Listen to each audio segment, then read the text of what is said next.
There's a new team on the rise in the Willamette Valley, and no, it's not the Oregon Ducks.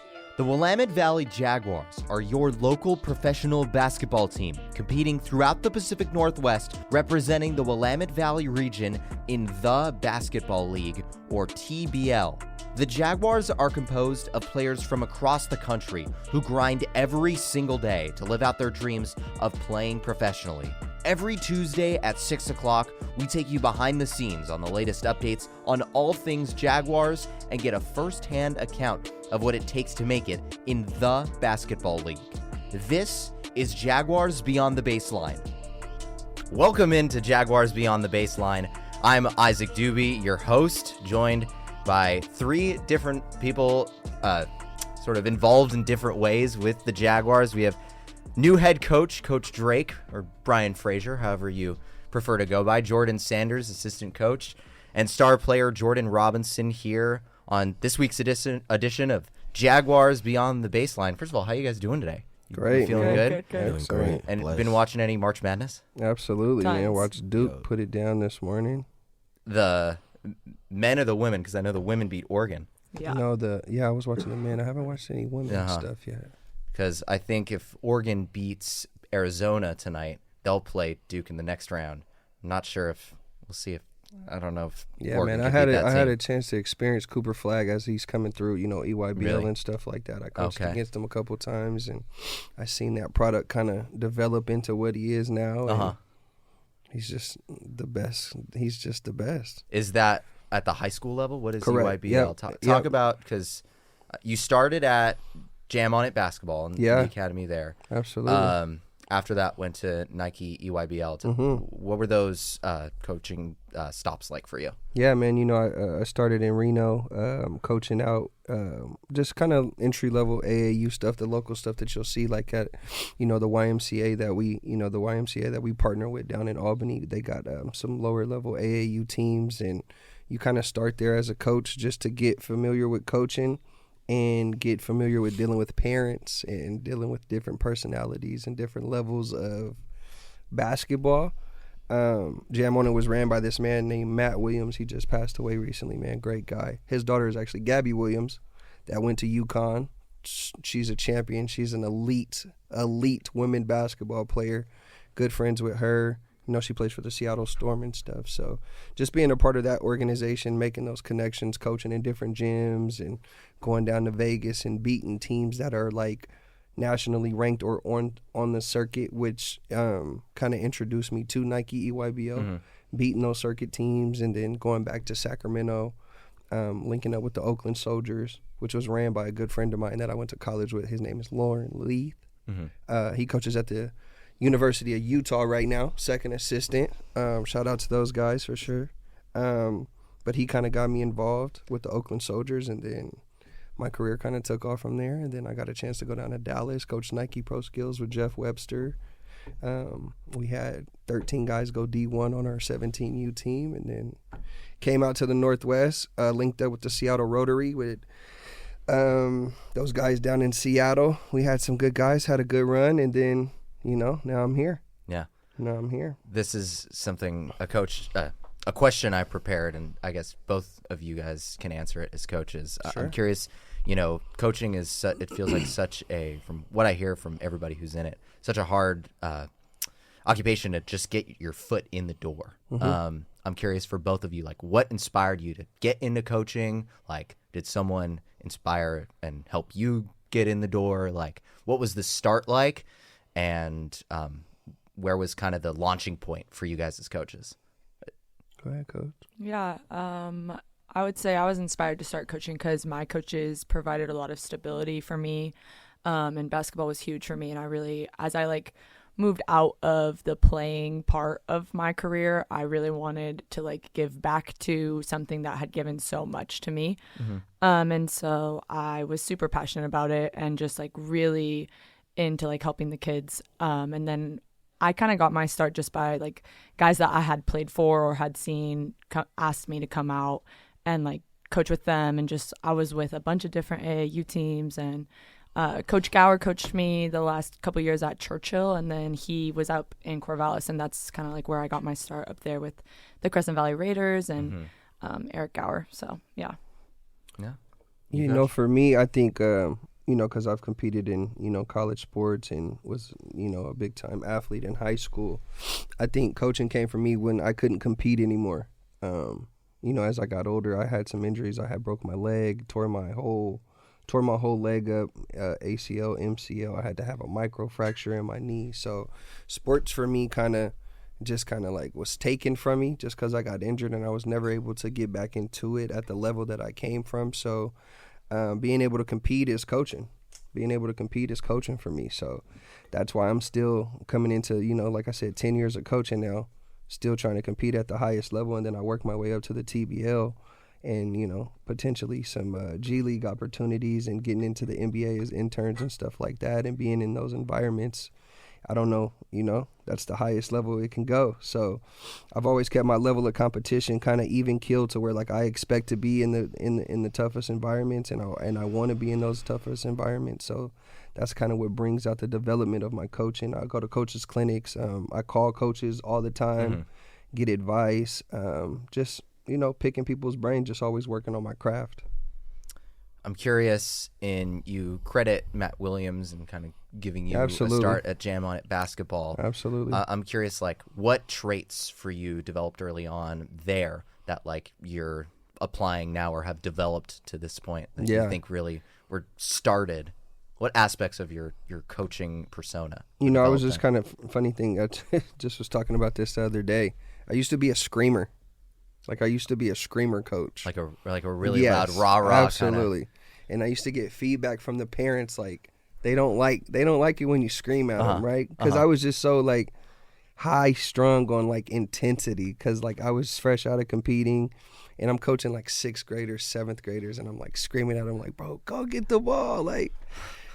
And they're just like, coach, like they're about to cry, you know what I mean? So just kind of being in those environments and learning, like, like you can't ever, like certain levels you can scream, you can yell, but is that really good coaching? No, not at all. Like now to where like I'm more of having a constructive conversation with my players, right? It doesn't sound good, right? But then there's some good points in it that you got to take from it. But it's more of a conversation now, and then you're kind of coaching.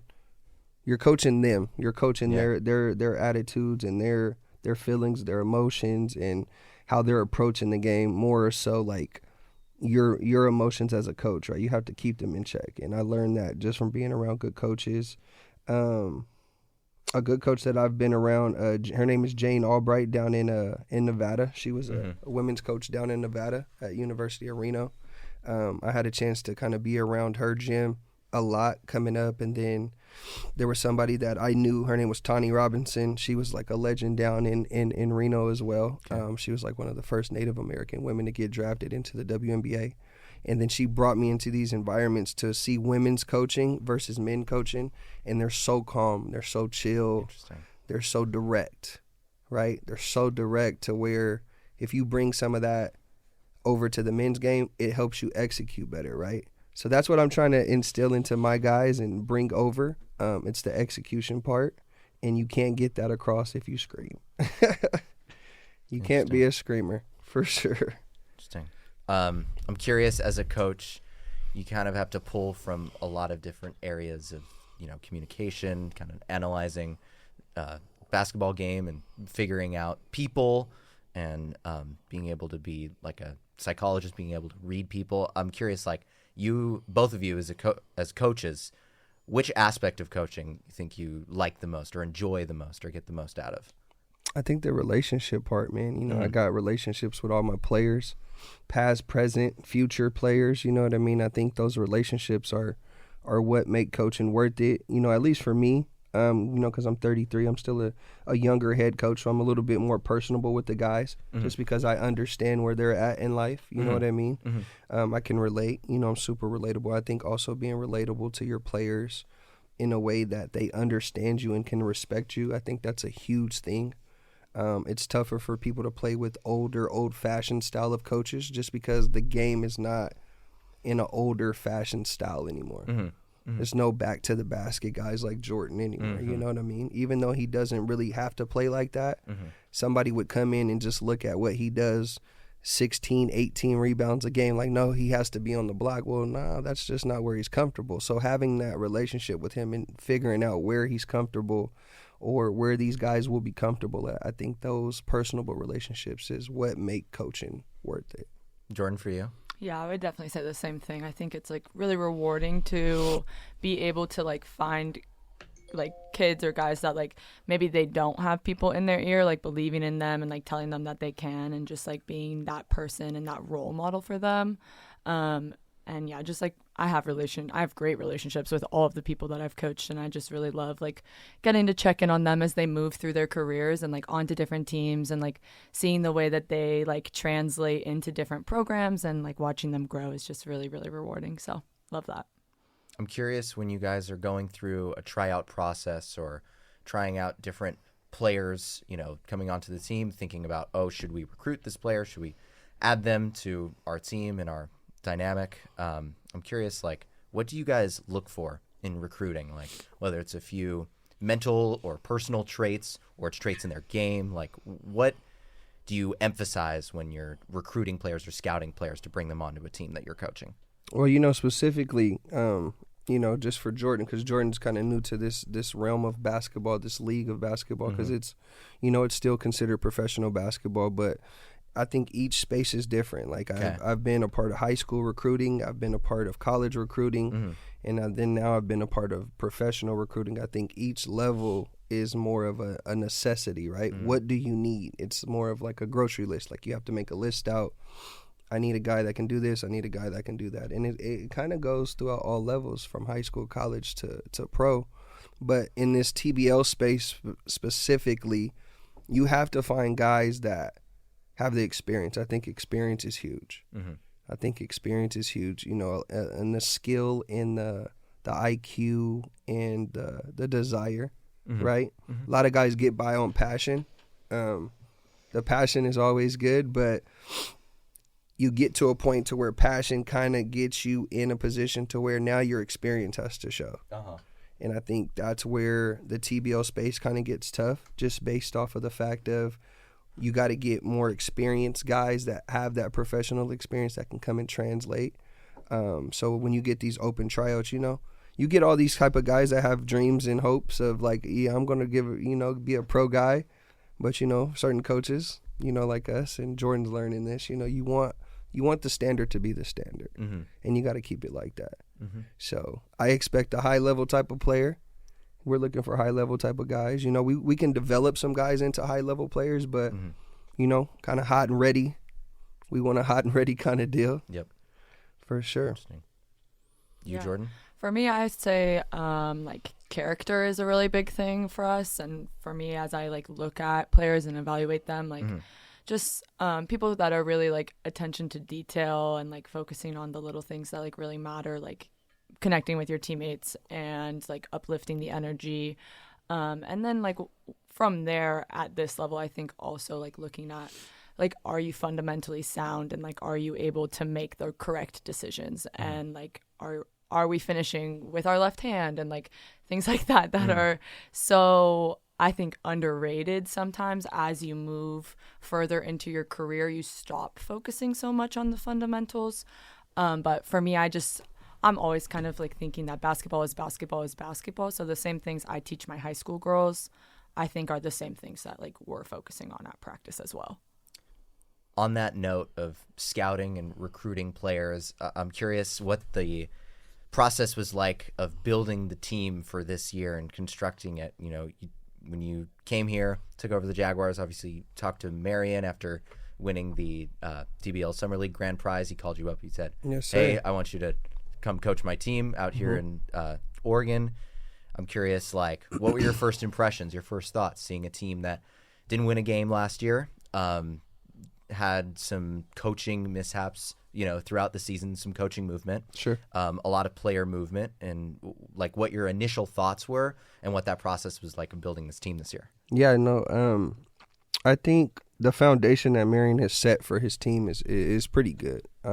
He has a great foundation. He definitely has a great desire for this program to be good. He definitely wants to see it grow. And he wants to, do whatever it has, do whatever he has to take in order to see, kind of people get the opportunity. So I can definitely kind of appreciate that and respect that, because I'm kind of the same way as a coach. All the players that I've reached out to that have kind of went through college, and everybody always will have an opportunity as long as I'm coaching, right? Just because I know what they bring and I know what they offer. For the reconstructing a team, it's tough when you start from, coming off of a season where you haven't won a game. The expectation is that, and like right now we're sitting at 0-5, but we're only sitting at 0-5 based off of just our own stuff, right? Not based off of structural stuff with the team. The personnel is good. We have good personnel. We have the right personnel in order to win games. It's a struggle when you're a brand new team and playing in these brand new environments, and you got different obstacles kind of coming across. But I think the structure for me was just more of having guys that don't mind the grind, because this is a grind. This is a grind. The TBL is a grind. It's a respected grind when you get through it, right? If you can get through to the other side, people will look back at the TBL like, wow, they were able to get through that. Just like the one guy that played in Salem, the Kyler Kelly guy. His story is amazing, right? You go TBO, playing the Salem Capitals. Now you're playing in Laker games. Now you're playing in Dallas Maverick games. Like, that story is huge, but it's that grind that gets you to the other side of those good stories. And guys gotta, and we want guys like that around. Yeah, for sure. You can grow with those kind of people. Yeah. Jordan, for you?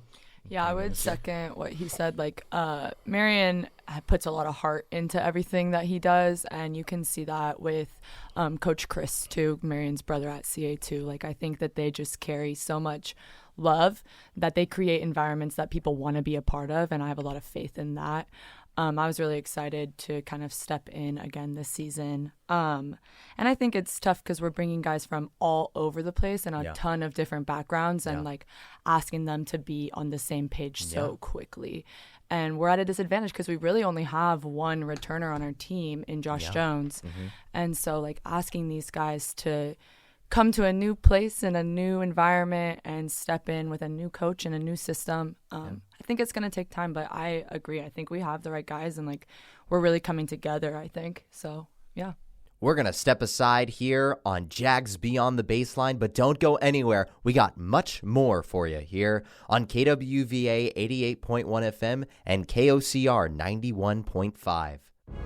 The COVID-19 pandemic threatens millions. Courageous health workers are risking their lives to protect us all, but many don't have the supplies and support they need. Over the past 60 years, Project Hope has trained and equipped health workers in over 100 countries. Now, as the pandemic spreads, Project Hope is expanding its work in the United States and around the world. To learn more about Project Hope's coronavirus response, visit projecthope.org, sponsored by Project Hope. What is Pop Earth? Pop Earth is short for Population Earth, a 501c3 nonprofit focused on providing holistic health services and options for those with special needs, including autism and other developmental disorders. Do you know someone ages 5 to 65 with a developmental disorder that could benefit from yoga, Reiki, dance, exercise, and massage therapy? These sessions help with coordination, balance, stress, and more. Learn more at popearth.org. That's popearth.org. Would your business survive a disaster? Nearly 2/3 of businesses aren't prepared for an emergency, and 40% of businesses that experience a disaster never recover. Make an emergency plan now before it's too late. For a free online tool that helps you develop an emergency plan to keep your business up and running should disaster strike, visit ready.gov/business. Brought to you by the Federal Emergency Management Agency, the American Red Cross, and the Ad Council.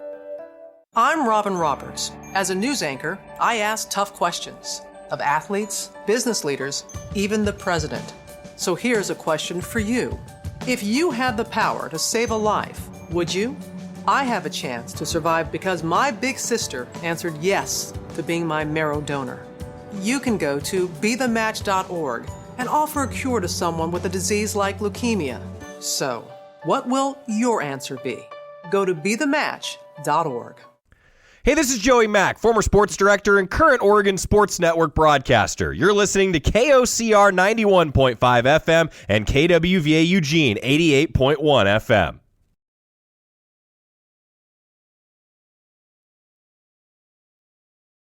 I'm curious, like, I've talked to Marion too, and I've gotten the same, energy that he really wants to win at all costs. He's bringing in guys from the G League next month. He's bringing in someone who just won a European basketball league like this coming week. I'm not sure if you've had him in practice yet or talked. Yeah, to no, that we had one guy just land today, so okay. He's gonna. So very soon, coming up. I'm curious, what's that adjustment like as coaches? You guys have also.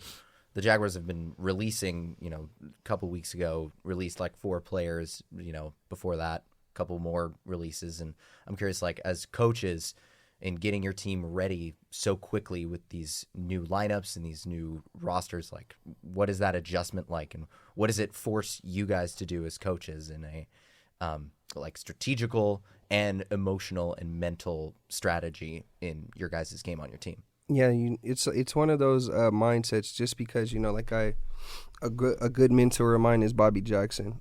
He's a Sacramento King great. He's a legend, Minnesota, University of Minnesota. You can never get too high and too low with the guys, right? You can never get too high on them, but you can never get too low on them to where when you get to those low points and you got to cut them or you got to separate from them, you can't make it personal, right? It's all business at the end of the day, and the releases they're not personal. They're just not, it's a need that we're looking for, and only, me and my staff and, ownership know what that looks like. And, they're buying into me as the coach to understand, you got to give the coach what he needs in order to win. Right. And again, it's just not personal. And I think a lot of guys that haven't had the experience in professional environments take it personal. Right. So, and then you have to realize, sometimes maybe those are not the guys that you want around. But at the end of the day, it's never personal. It's just a business, and we're looking for a specific need in regards to winning. Building a winning culture is tough when you start from day one and you're expected to win the next day. You know what I mean? So you got to pick and pull, and you got to put the right pieces where they have to go, and you got to just hope that you're right. Right? Nobody's ever right, but you got to just hope that you're right. So I think trimming it down and then building it back up as the course of the season goes, I think that's the approach that I'm at as the head coach. And, I know Jordan supports me in that, but that's where we're at. We're kind of want to trim it down, and then we want to build from there. We have a good core. I think we have a good core of 9 to 10 guys that we trust and that we, we're kind of invested in as coaches and staff, and we're going to try to build around them in order to, do it. But like I said earlier, when you got a guy like Jordan Robinson that averages a double-double since game 1, it's tough. The standard is the standard. So that's why, sitting at 0-5 it's a little tough for us as a team, because we should definitely have those wins against Salem. And a lot of the teams that we're losing to, we're just losing from the free throw line.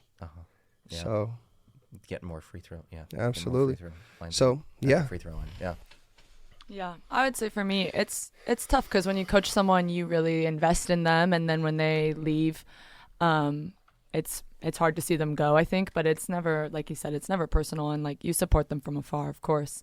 And so I'm excited to see those guys get out and see what they're gonna do, and hope that they can make the best of a situation that wasn't in their favor, which is fine. It's not always going to be that way. So, but I think what Coach B said is really important. We have a really good core, and just trying to find the right, pieces to the puzzle that we're trying to put down, and just figuring out, what everyone's role is going to be and how we can contribute to the big picture together as a team. I'm curious. When I talked to Dominic and Troy and Josh last week, they mentioned about you specifically, Coach Drake, and how you're a coach that is constantly asking them about how they got better today and what are they learning in film, what are they seeing in their own game that they can improve. I'm curious, does that desire to constantly get better, Does that ever wear off? Do you ever wear off on that? Like, No. Does it get tiring, or you get tired of it, or exhausting? You just love it that much? Yeah, no, I love. I guess I love that feedback that much, right? Because it's part of the process, right? You have to make sure that the players are feeling like they're getting better, because they should be doing something by getting better. To get, again, I gotta reference this guy J Rob, because he works out at least 3 to 4 times a day, literally, and I know that, and it's publicly. Everybody else can see that as well. Yeah, you know what I mean. So I don't really necessarily have to ask players like that, are you getting better? Yeah. Because I know he's gotten better, right? The work shows when the games come. yeah, Maintaining a double-double every game in tough losses. Like, for a player, from a professional standpoint, and being a coach that's been in professional settings, that is a very tough task. So you have to remain solid on what gets the guys better mentally, and asking them if they're feeling like they're getting better every single day. If you got to harp on that, then you got to do it, because they have to get better. They have to succeed. And Jordan, to you as a player, does that ever wear off? Does that ever get exhausting, or does the love of the game just you have to keep going in order to stay in this league? Yeah, the love of the game for sure is the main factor that'll drive you over the hump. It gets rough at moments. I feel like naturally as humans, you want to sit there and be like, just in your feelings, like, man, all this is going wrong. Maybe I don't need to try. But all it takes is for me to see like one highlight on Instagram of somebody dunk on somebody, and then I'm like, you know what, I got to do some push-ups right now. I got to do something. Like, I just start fiending as soon as I see basketball again. So, yeah. That's great. That's getting better. Push-ups is getting better for sure. Yes, sir. I want to talk about this season a little bit, and talking about the year, looking forward a little bit. And this is where we can kind of bring all of us in on this. I'd love all of your input. So felt like the first 3 games in my conversation with you guys and with the team and with Marion, that you guys have been the first 3 games where you guys were on the road. You guys were in games in the fourth quarter where it was a 1-score game, but the other team pulled away in the last, final few minutes. But the last 2 home games, it hasn't been that way going into the fourth quarter. I'm curious, like, for you guys, Jordan, for you as a player, and for you guys as coaches, like, what's changed in the dynamic, or just for the recent way that the games have gone, where you're not in it in the fourth quarter like you were in the first 3 games? I think the first 3 games, I think it was excitement. I think we were super excited, playing off of that momentum of being excited and, tipping off into, a fresh start in people's careers and a fresh start in people's new chapter of basketball for them. It's just tough to assess, because like you said, we're in those first couple games on the road, which are tough environments. Everybody's kind of feeling each other out in those first couple games, like each team.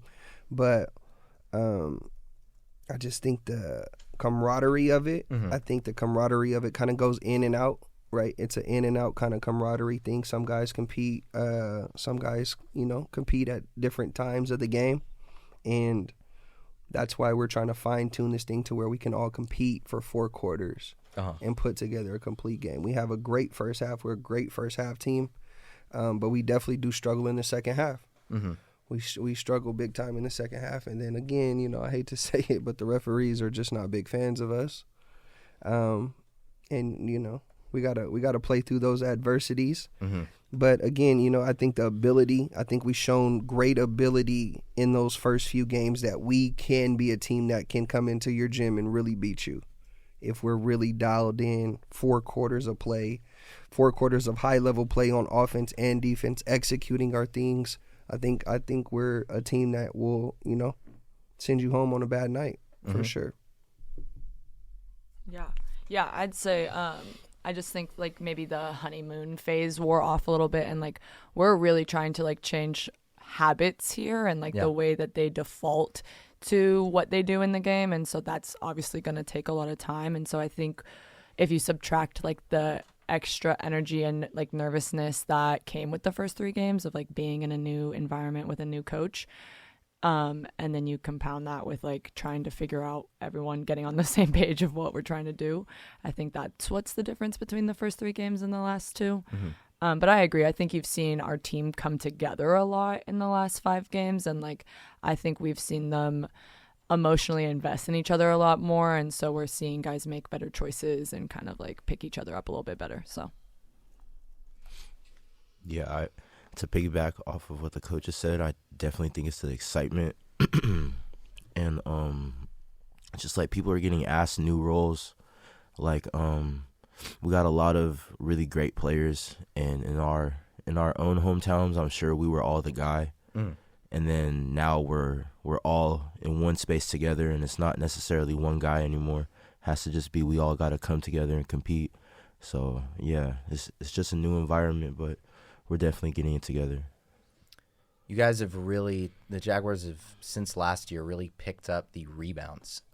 Last year, the Jaguars were one of the worst teams in the TBL in rebounds per game. Now you guys are, I think, top 15 still through 5 games. I'm curious, in the new players that you've added, and your coaching style. I know rebounding is just a fundamental skill in basketball, but what have you emphasized to your team that you've seen that production increase? They got to rebound like Jordan. Okay. You just tell him that. He's the model. That's what it is. Yeah, the standard has been set by this man. Okay. Like I said, and it was so crazy because I went through our stat sheet yesterday after the game, and I'm reading guys their stats, and then I looked over, and when I say I didn't expect to see 16 rebounds from Jordan, because Jordan didn't play well last night, right? He was having a tough game, but again, one thing that we can count on Jordan to do is get rebounds. Literally, like he is a rebound machine. Dennis Rodman reincarnated in this man, Jordan Robinson. He's just a high level rebounder. We were just speaking about that earlier. He rebounds at an elite level. Can we rebound better as a team? Absolutely, but I think the athleticism keeps us in that rebound battle because we have a lot of guys that are very athletic. That stay around the basket enough to get rebounds and get out and run and get, be able to transition a little bit. And, when you're a transitional team and you can get up and down the court, it does make you a little bit more agile to get more rebounds for sure. Yeah. Yeah, I mean, I'd say that rebounding is heart, and heart is a reflection of like how connected you feel to the program and how invested you are in like what you're doing. And so I think that's kind of a huge difference in whether or not you're rebounding well or not is if the guys are showing up with heart. So. Yeah, absolutely. J-Rob, for you and the team? Yeah, I think it's a lot of heart, it's a lot of will in practice. During the 5s or the drills, we all be playing really hard against each other. So it's just a whole bunch of like that mentality. Like, I'm not gonna let you get to it. I think our whole team is really buying into that. We're going to take a break, but don't go anywhere. We'll have much more Jaguars Beyond the Baseline for you after these messages here on KWVA 88.1 FM and KOCR 91.5. Would it be crazy if you just stopped everything, packed your bags and left for a week, a month, a year? What if you left for 2 years? Would people think you'd lost your mind? What if you were going far away to help in a village on the edge of the Gobi Desert? A village crowded with Buddhist temples, not skyscrapers. A place where there isn't a word for recluse, but 1,000 words for community. Would it be crazy to go 5,000 miles from home? To spend time with people the rest of the world only reads about? To build libraries and fill them with stories? Prepare a meal with food you helped grow? To teach children and learn a thing or two about yourself? Would that be crazy? Peace Corps. Life is calling. How far will you go? To find out more, call 1-800-424-8580 or visit peacecorps.gov. Hey, Mom, why is the sky blue? Why don't animals talk? Why do dogs have wet noses? Why is an 11 pronounced 1T1? Kids ask a lot of questions. Why do I have a belly button? But you don't have to know every answer. Why is the ocean salty? Because you don't have to be perfect to be a perfect parent. Why are there 50 states? There are thousands of children in foster care who don't need every question answered. Why is pizza round? They just need you. For more information on how you can adopt, go to adoptuskids.org. A public service announcement from the U.S. Department of Health and Human Services, Adopt U.S. Kids, and the Ad Council. Medicaid and CHIP offer free or low-cost health coverage for children and teens. Hospital and doctor visits, prescriptions, shots, and more are covered. That's peace of mind for parents if a child is sick or gets injured. And parents may now be eligible for Medicaid too, even if they've applied in the past. Enrollment is always open. Visit insurekidsnow.gov or call 1-877-KIDS-NOW. Paid for by the U.S. Department of Health and Human Services.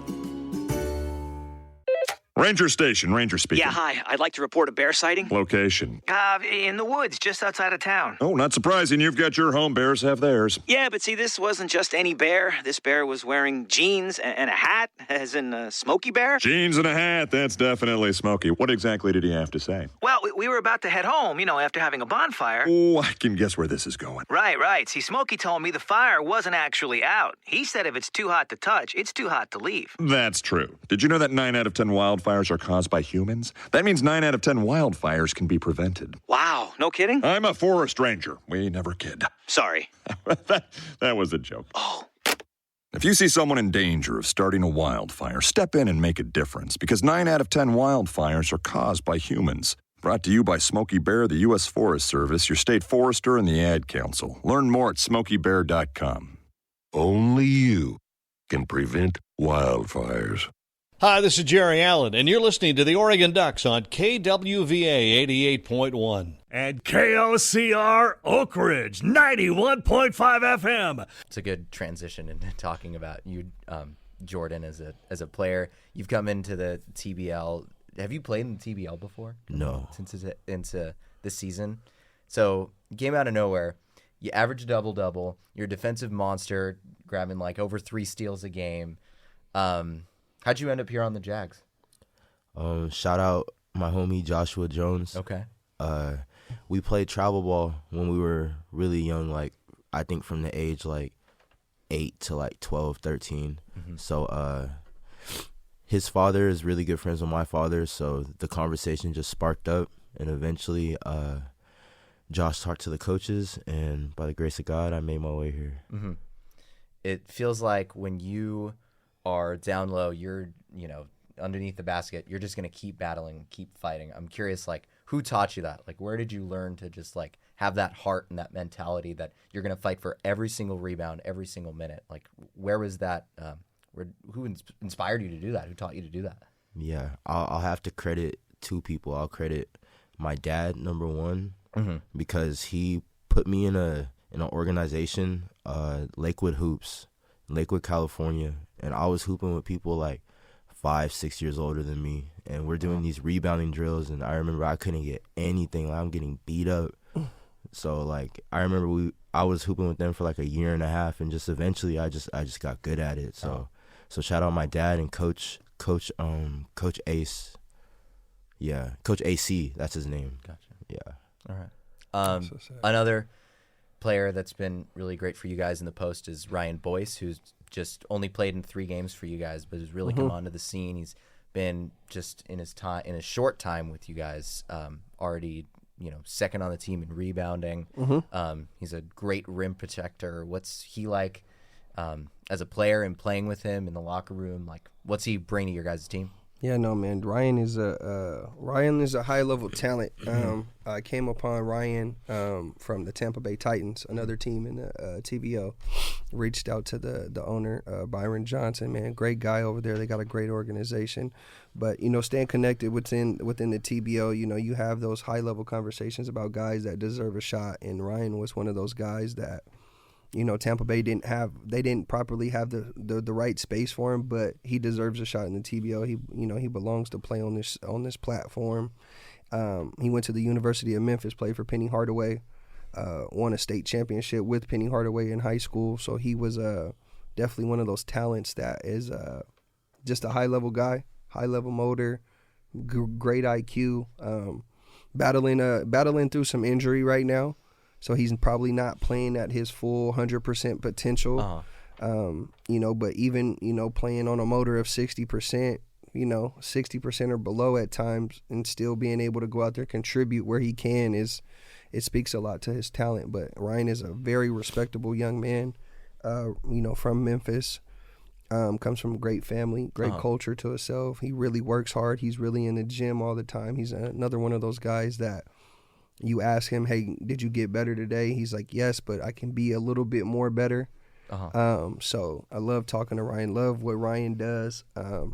You'll definitely see Ryan be, probably in that next level of going to the G League and going to the NBA type of thing, right along with this guy right here, J-Rob, man, for sure. They deserve these opportunities. So he adds value for sure. Okay. Yeah, I'd say Ryan is someone that when you sub him in, you know what you're going to get from him. He's very consistent in his energy. He's the spark of energy that we need a lot of times. And he came in late. And so just his ability to be connected with the guys and just stepping in so seamlessly. I think watching the games, you can't even tell that he came in late. He just seems so ingrained in the system. I also think Ryan inspires a lot of unselfishness from his teammates. I think he's someone that we trust to make the right decision, and I think that goes a long way on the court with your teammates when it comes to making that extra pass. You can trust you're going to get it back from him too.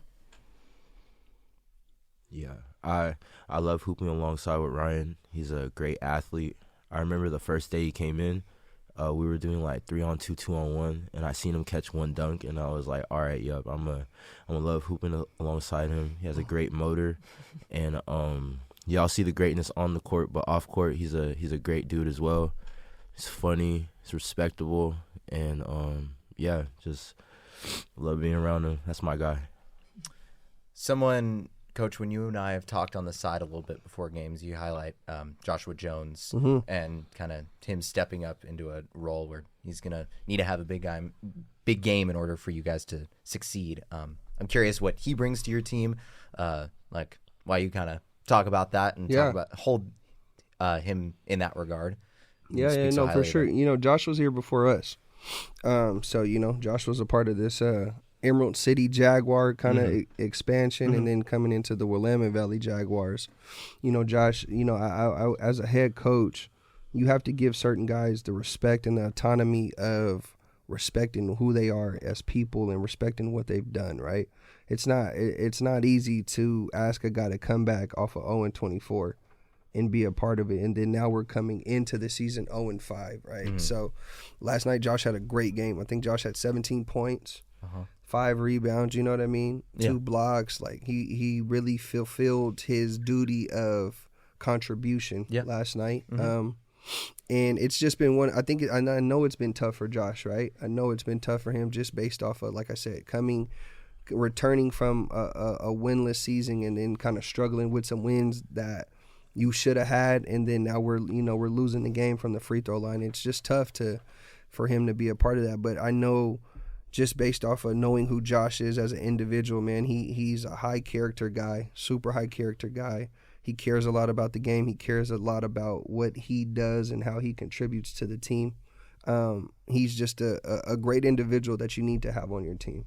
He's one of those guys, for sure. So I definitely hold Josh to a high regard just based off of, this is his team. And I remind him that the team knows that. I say that very openly in front of the guys that this team belongs to Joshua Jones in regards to the leadership, man, and we're trying to get Josh some wins, and he's a part of that. So I think his contribution is great, not only on the court, but it's also, it leaks off of the court as well.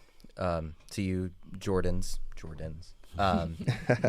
anything stand out to you guys about Josh Jones, either his play on the court or in the locker room, and just his contribution? Josh is a super funny person. Okay. Y'all don't get to see that, but always cracking jokes. I'm not going to say he's quiet, but he might not say the loudest joke, but it'll for sure be the funniest joke in the room. Okay. Yeah, I'd say that to me, I think it's really brave of Josh. I think it shows a lot of character to go through what he went through last season and then come back again. I think it shows a lot of dedication, and I think it just shows a lot of integrity. I think Josh is one of those guys that just really creates so much connectivity between the guys, and I think he has a relationship with each of his teammates. And like Coach B is saying, I think he is a leader of our team, and that is felt in the locker room.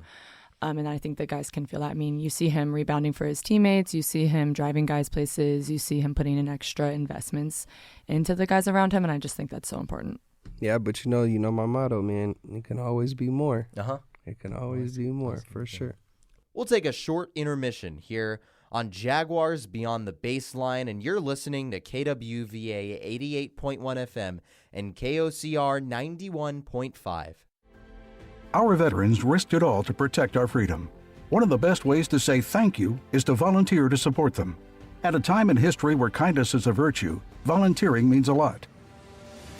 For over 47 years, Help Heal Veterans, a not-for-profit organization, with the support of citizens like you, have delivered therapy kits to veterans who need them. To volunteer or learn more, visit healvets.org. That's healvets.org.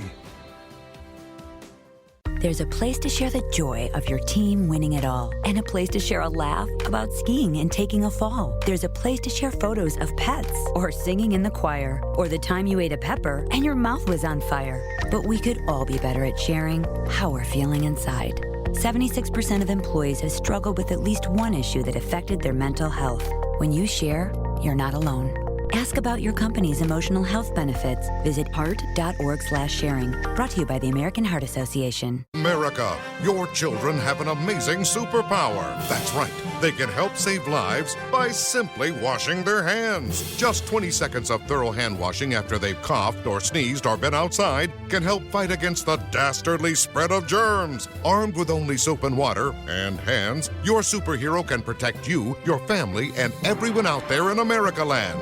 Amazing! Find out more at coronavirus.gov. A message from the CDC and the Ad Council.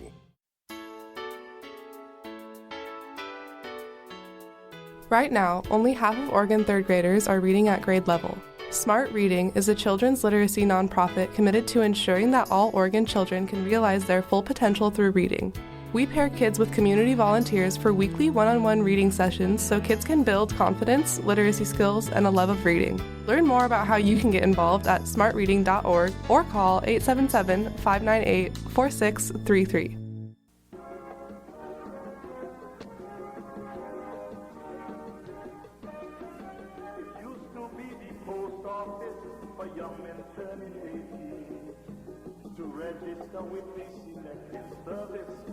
And realize their dream. Today we're rounding it. It's much easier now. Visit us at www.sss.gov. Hey, it's me, your cell phone. We need to talk about something serious. I know you love me. I know you like using me wherever you are, but I feel like this isn't working out when you're driving. I know you may think that it's possible to focus both on me and the road, but I just don't feel the same way. I think we should spend time away from each other when you're driving. It's for the best. Visit StopTextStopWrecks.org, a message brought to you by the National Highway Traffic Safety Administration, Project Yellow Light, and the Ad Council. This is Mark Randy, former KWVA sports director and current Golden State Warriors pre- and post-game host on 95.7 The Game in San Francisco. You're listening to KOCR 91.5 FM and KWVA Eugene 88.1 FM. I want to talk about this trip to Seattle. I'm not sure how much you guys can share about it, but me, as someone who's covering the team, I'm curious if there's like anything you can share that maybe gives us a little bit more insight of what happened on that trip to Seattle in travel. Just life, man. Really? Life happened. Life happened in regards to, flat tires happen, but these guys are riding in the car and, me and Coach Draco, we went up a few hours before them. So we were already kind of down there, but then they're kind of, tailgating and I guess, I'm sure Jordan can kind of explain it a little bit better, but to have a tire blow off on a car and then, it kind of kills our time frame because, when you wait for a tow truck, it's time. Uh-huh. Once that moment happens, you have a bad spare tire, jack doesn't work, everybody's out on the side of the road. Mind you, it's storming. Yeah. Right? It's storming outside, so it's raining. You don't want the guys out in the cold. waiting for the tow truck driver. Mind you, the time is just dissipating away for our arrival at this gym. And we just get to the point to where, I mean, what can we do? There's nothing that we could do. We lost our window of opportunity of travel. Even with, Seattle being gracious enough to wanting to push the game back a little bit to 7:30, we tried 8 o'clock, and we're still at Les Schwab trying to figure out what's wrong with this tire. How can we fix this? So just kind of one of those things that just happen, man. That's one of those life moments. It's definitely not intentional. Marion did a great job on keeping everything together, making sure everybody was safe. And getting everybody back to a safe point of being at home with their families and things like that. So it's super unfortunate because the guys were super hyped up for that win, and that we felt like that night was going to be our night for sure. We were ready to go into Seattle and shock the world for sure. Yeah, I didn't even know the details about the flat tire. I heard accident, flat tire. Didn't know the order of events. I thought that it was much worse, but. No, sir. Yes, sir. I'm glad to hear that nobody got hurt. Nope. Everything's fine. Moving on off of 2 home losses, looking ahead to next weekend, you'll be playing in Corvallis High School on Saturday against the Capitals, and Wenatchee, Saturday against the Capitals, Sunday against Wenatchee and the Bighorns. Yes, sir. I'm curious, in going into a weekend against 2 different opponents, how do you split the preparation for 2 different opponents and splitting the game planning, splitting the improvement amongst your team, and coaching players up to be ready for 2 different opponents? Yeah, no, we just our approach kind of lately to that split opponent thing is we'll dedicate most of the week towards our first game, and then as we get into Thursday, Friday, we start changing our mindset in regards to kind of like our film approach. Me and Jordan been doing a great job, and Jordan's been doing a really good job at the preparation of how we watch film and stuff like that, and that's her growing as a coach. We just kind of try to change our focus on and watch both opponents in one setting to where we can get a mindset of, okay, this is what we'll see in our first game, and then this is what we'll see in our second game. And we have on our game days, we have a great shoot around. Our shoot around is very dialed in to where it's very high level. We have a great workout at the beginning of our shoot arounds, and then we watch film of the team that we're getting ready to go play, and then we watch a little bit of our film just to make sure that we're staying away from those mistakes and highlighting the things that we need to make sure that we don't go into the game doing. So I think that preparation of what me and Jordan has, and Jordan's trusted the process and how I wanted that to look as the head coach, and she's supporting it, and it's working great for us. It really is, because we definitely do come into these games very prepared and very focused and ready to compete, whether it's against whoever it is that we're playing. But, specifically for that Salem game, we have to win that game. Mm-hmm.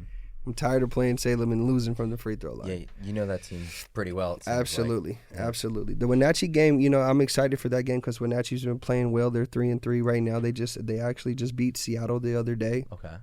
So that's a big win for them. But again, every team in this league is beatable. It's just about how you show up and how you execute. Preparation for Jordan, for you as a player against 2 different opponents. One really well. You've already played twice against Salem, and then Wenatchee on Sunday.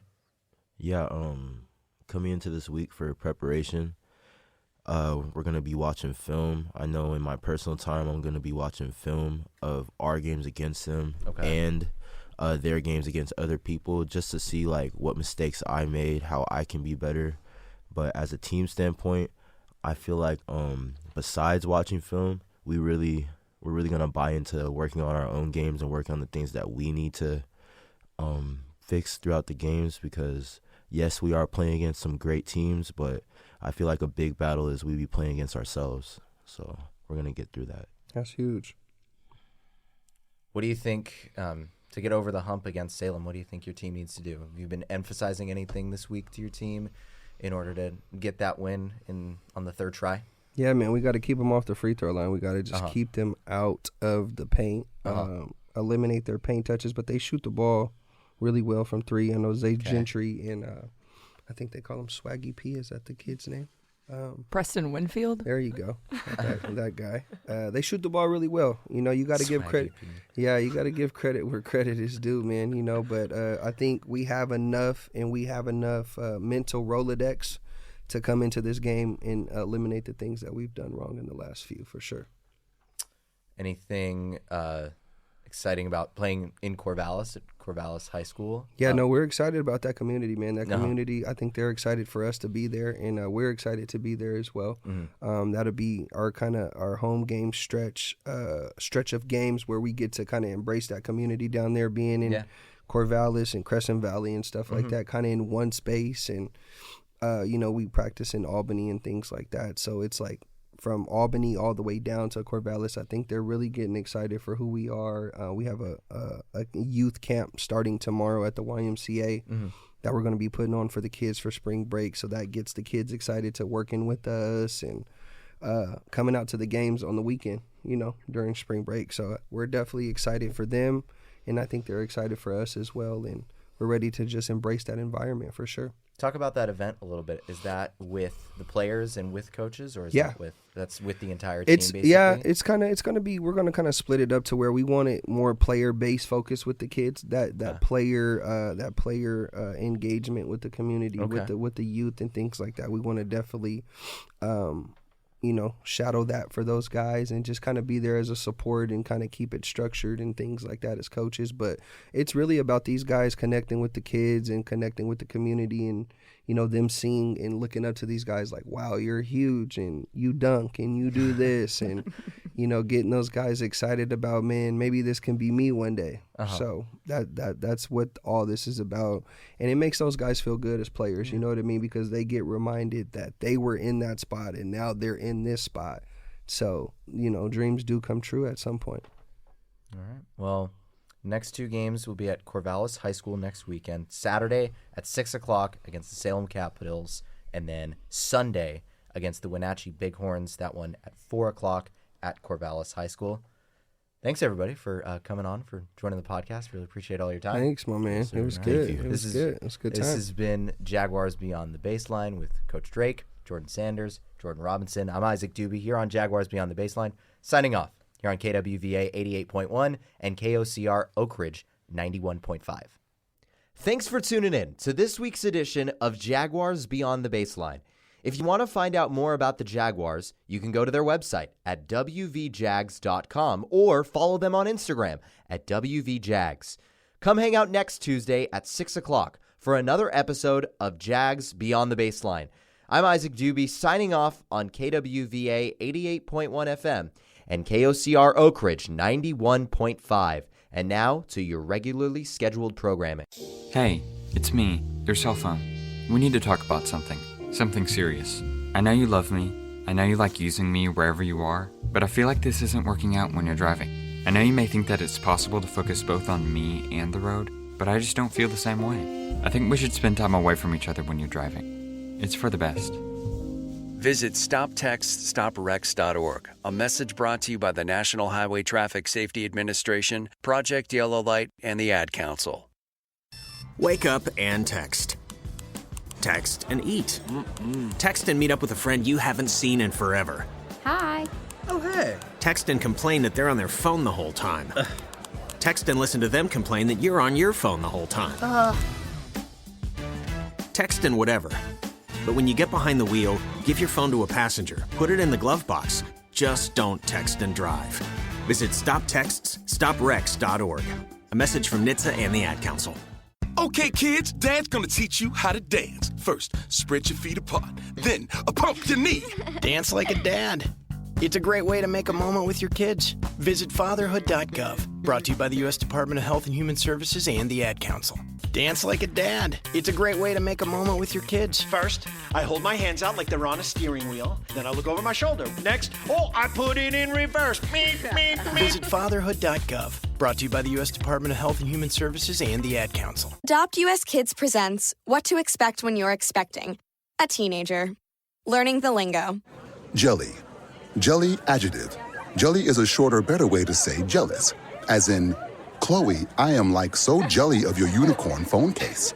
You don't have to speak teen to be a perfect parent. thousands of teens in foster care will love you just the same. Visit adoptuskids.org, brought to you by the U.S. Department of Health and Human Services, Adopt U.S. Kids, and the Ad Council.